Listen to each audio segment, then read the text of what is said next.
বিশ্বনবী মেরাজে গেলেন, মেরাজ থেকে ফিরে আসলেন। বিশ্বনবী বর্ণনা করলেন, আমি বাইতুল মাকদাস দেখেছি মাঝরাতে, লক্ষাধিক নবীকে নিয়ে নামাজের ইমামতি করেছি, 7 আকাশ দেখেছি, আল্লাহর আরশ দেখেছি, আল্লাহর সাথে কথা বলেছি, আবার ফজরের আগেই মক্কায় ফিরে এসেছি। সবাইকে খাইছে মোহাম্মদের মাথার তার ছিঁড়ে গেছে, নাউজুবিল্লাহ পড়ে।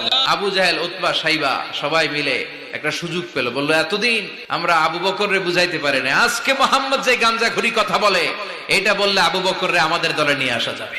সবাই সাইয়েদনা আবু বকরের কাছে যায়, যে বলে, আবু বকর জানো নাকি তোমার নবী নতুন কথা আমদানি করেছে? কি বলেছে আমার নবী? তোমার নবী বলে মাঝরাতে বাইতুল মাকদাস গিয়েছে।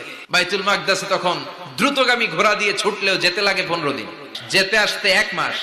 তোমার নবী মাঝরাতে নাকি বাইতুল মুকাদ্দাসে ইমামতি করছে, 7 আকাশ ঘুরেছে, আল্লাহর আরশ দেখেছে, আল্লাহর সাথে কথা বলেছে, আবার